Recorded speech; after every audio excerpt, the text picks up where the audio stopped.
Olá! O objetivo dessa aula é nós vermos como ocorre a magnetização em materiais.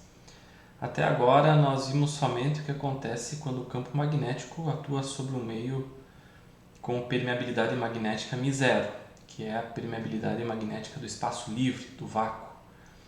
Mas quando nós temos campo magnético aplicado em meios materiais, nós temos diferentes comportamentos do campo magnético. E é esse o objetivo dessa nossa aula. Então surgem algumas perguntas, por exemplo, por que alguns materiais funcionam como ímãs permanentes? Ou qual a origem microscópica dessa resposta magnética? Ou também por que os motores e transformadores são construídos com núcleo de ferro ou com material com essas características? Então temos várias perguntas nesse sentido e muitas das aplicações na engenharia requerem uma melhor compreensão do material que é utilizado. Então, em termos de eletromagnetismo, nos interessa e muito como cada material se comporta quando da aplicação de campo elétrico e campo magnético. Se vocês lembram lá do estudo de eletricidade, as características de condutividade do meio vão definir como é o cálculo da resistência, por exemplo. Da mesma forma que a permissividade elétrica de um dielétrico, de um isolante, vai determinar, por exemplo, as características de um capacitor, qual é a capacitância. Aqui também nós temos essa grandeza muito importante, que é a permeabilidade magnética, que vai definir então como é o comportamento do campo magnético em determinados meios. Mas para entendermos a fundo e de uma maneira plena esse assunto, teríamos que entrar lá na física das partículas, um assunto tratado na física moderna, né, com mecânica quântica, com estrutura da matéria, enfim.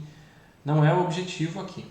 Os cursos de física tratam isso de uma forma aprofundada em disciplinas específicas, mas não precisamos ir a um nível tão aprofundado para entendermos o que acontece com os materiais quando aplicados, quando submetidos a um campo magnético.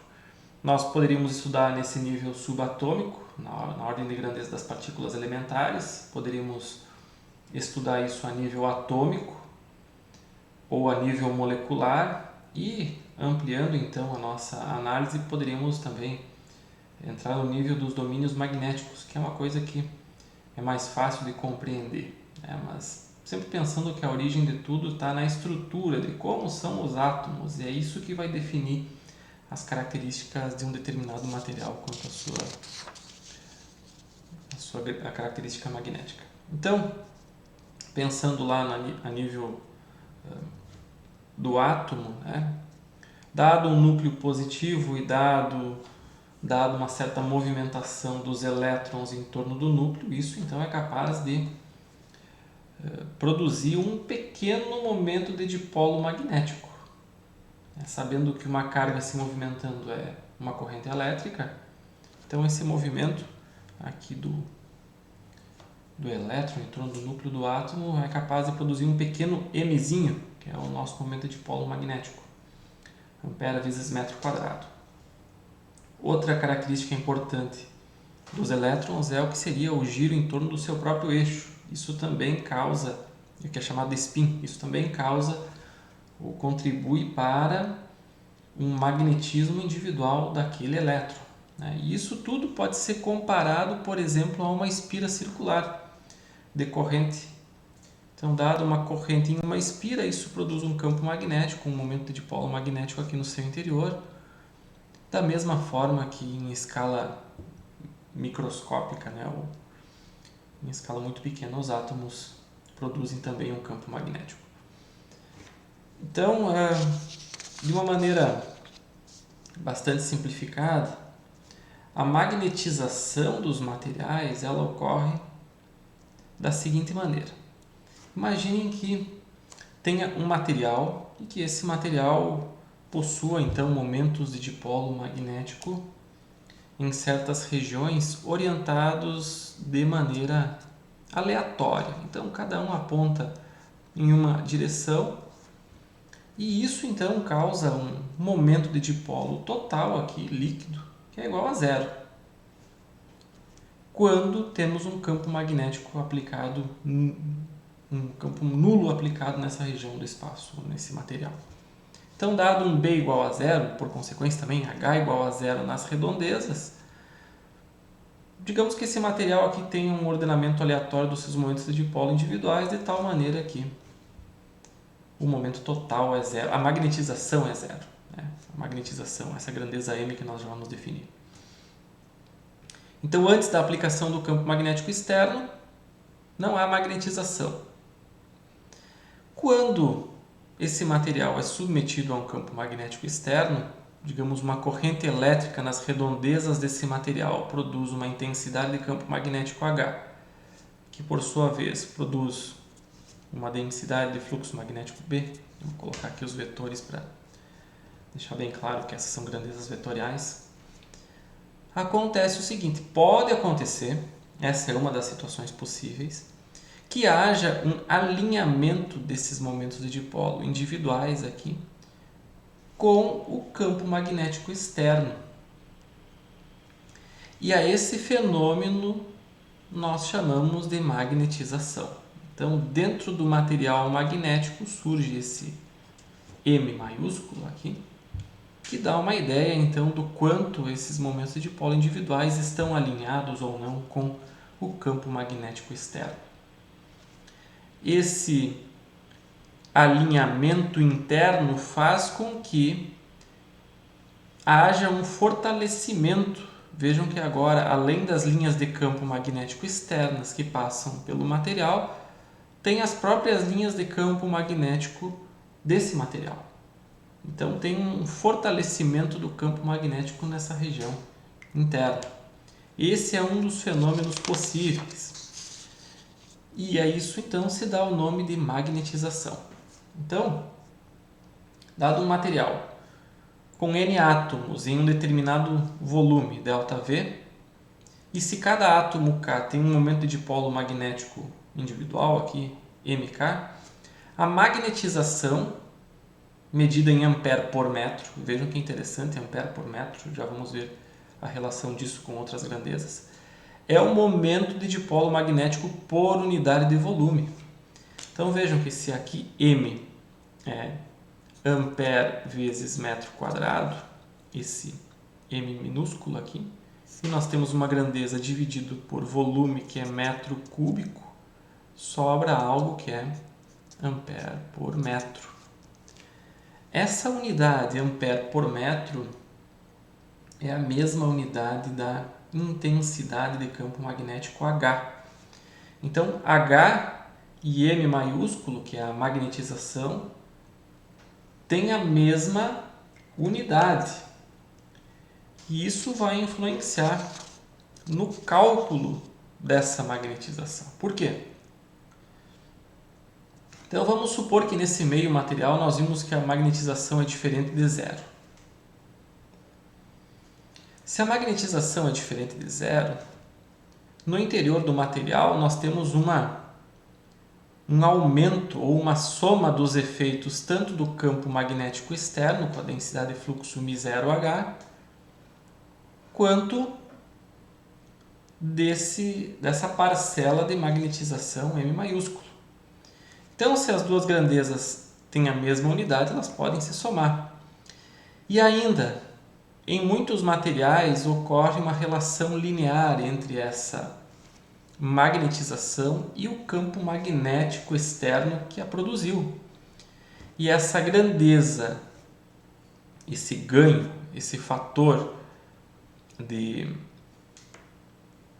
que relaciona o campo magnético externo com a magnetização dentro do material é chamado de suscetibilidade magnética, ou seja, o quanto um material magnético é suscetível à aplicação de um campo magnético externo. Então, fazendo essa substituição desse Xi, letra grega Xi, M, aqui nessa expressão, nós chegamos a um resultado que é o seguinte: a densidade de fluxo magnético em Tesla é igual a 1 mais esse Xm vezes μ0 vezes H. E com isso, então, nós chegamos a uma expressão bem mais simples, que continua relacionando densidade de fluxo magnético com intensidade de campo magnético dentro de um material.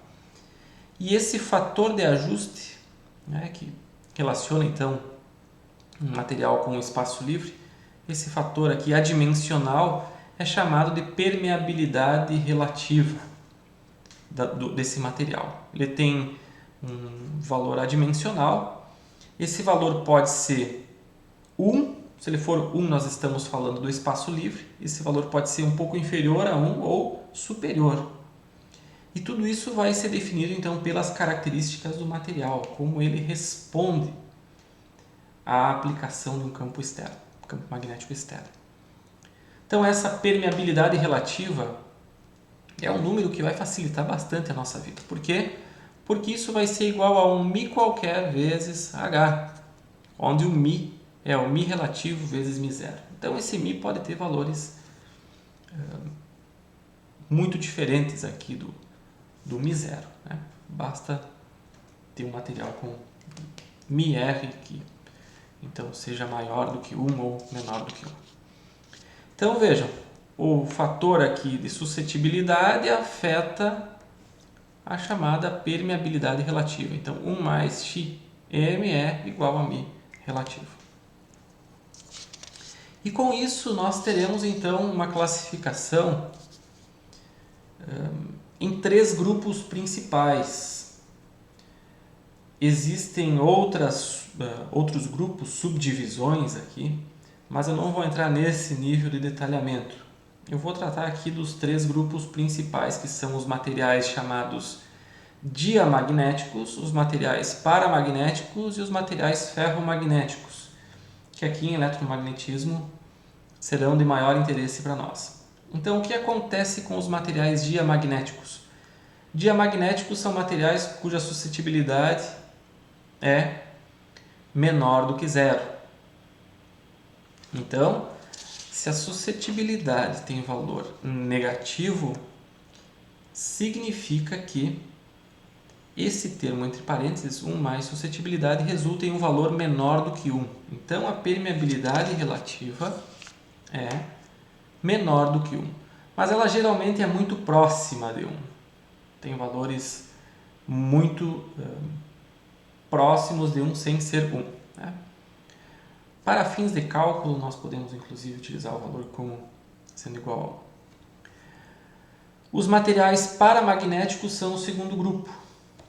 Eles têm suscetibilidade magnética maior do que 0, então aquele termo entre parênteses vai resultar em um valor de permeabilidade relativa maior ou aproximadamente igual a 1. São materiais fracamente magnetizados pelo campo magnético externo. Os materiais diamagnéticos têm inclusive o efeito contrário. Voltando aqui, se vocês olharem para essa suscetibilidade menor do que 0, significa que o campo magnético no interior do material responde de maneira contrária ao campo magnético externo. E os materiais, como eu já comentei, de maior interesse para nós aqui em eletromagnetismo são os materiais ferromagnéticos. Os materiais ferromagnéticos eles têm suscetibilidade magnética muito maior do que 0. Então esse termo 1 mais um valor muito grande se torna praticamente igual a esse valor aqui. E assim então nós temos valores de permeabilidade relativa muito maiores do que 1. E isso tem importantes consequências em aplicações de engenharia. Por quê? Porque se a permeabilidade relativa for muito maior do que 1, nós podemos ter um elevado valor de densidade de fluxo magnético para uma determinada corrente, para um determinado campo aplicado nas redondezas, e com isso nós podemos ter um maior valor de fluxo magnético e todas as consequências que isso terá na indução de tensão ou, enfim, em diversas aplicações, como também a produção de torque em máquinas rotativas. Então, o objetivo Agora será então vermos com mais detalhes cada um desses três grupos, quais são as características principais, dadas essas linhas gerais, quais são possíveis aplicações de cada um desses materiais, mas sempre lembrando que o nosso foco principal será o conjunto de materiais ferromagnéticos.